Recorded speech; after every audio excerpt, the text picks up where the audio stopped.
nome é Carlos Eduardo Charnoski e hoje eu vou tentar esclarecer uma dúvida que muitos pacientes têm. Se é possível ou não eu realizar rinoplastia junto com a cirurgia ortognática.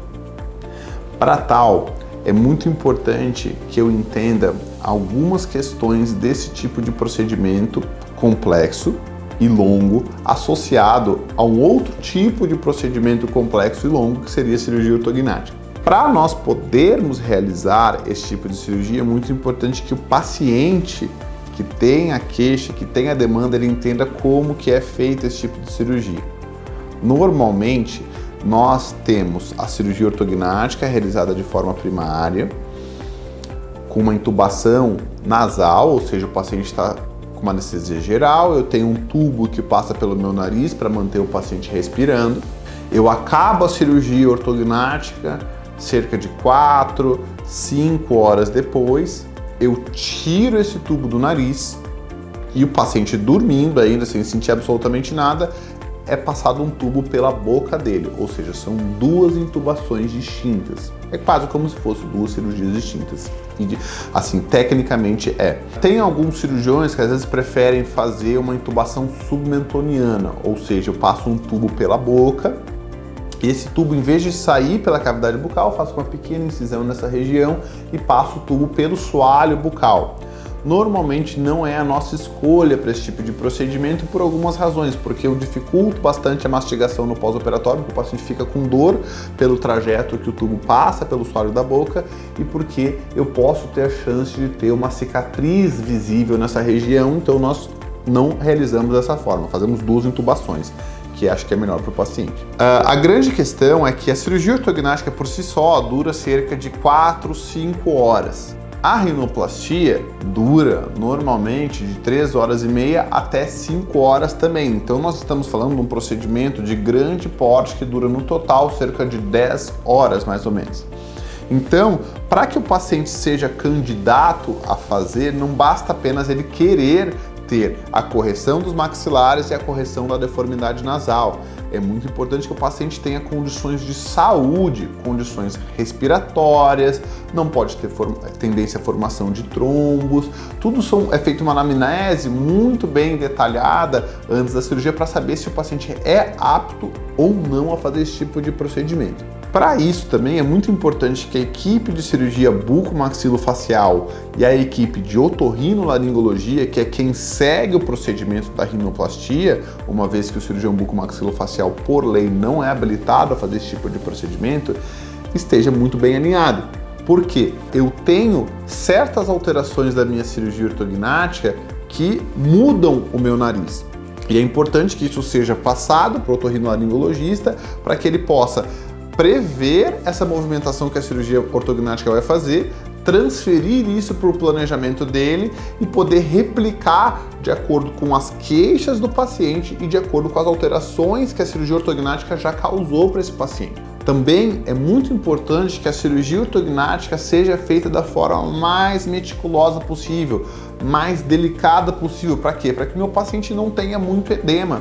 Se o paciente acabou a cirurgia ortognática já super inchado, parecendo um balão, eu distorço toda a minha anatomia e eu impeço que o otorrino, parceiro da equipe que vai continuar a cirurgia, dê sequência, uma vez que ele não tem mais nenhuma referência para o tipo da cirurgia dele, certo? Então isso é muito importante. Outro fator importante também é entender, ok, eu tenho condições de saúde, ok, para fazer a cirurgia e eu gostaria de mexer no meu nariz. Qual tipo de paciente é elegível? Normalmente, qual tipo de paciente a gente já começa a focar, de repente propor esse tipo de procedimento, uma rinoplastia associada à cirurgia ortognática? Normalmente são os pacientes que eu, como cirurgião bucomaxilofacial, sei que a minha cirurgia ortognática vai piorar o nariz dele. Por exemplo, pacientes com nariz bulboso, aquela cartilagem mais volumosa, que eu vou fazer um avanço de maxila. Por exemplo, um paciente classe 3, que tem a mandíbula maior e a minha maxila mais para trás. E ele tem um nariz já super marcado, super grande, com a cartilagem super bem proeminente. Na hora que eu avançar minha maxila, eu vou tornar a cartilagem nasal dele, esse nariz que já é volumoso, ainda mais volumoso. E algo que o paciente já era estigmatizado no pré-operatório, ele vai ficar ainda mais.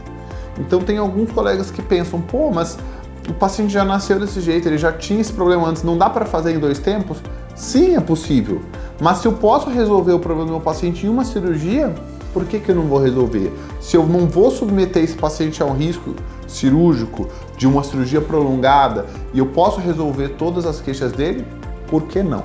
Né? Então isso é algo que tem que ser muito bem discutido com a família, muito bem discutido com o otorrino, muito bem discutido com o anestesista, para que a gente entendesse se esse procedimento de fato é seguro e se de fato a gente está indicando bem ou não ao nosso paciente.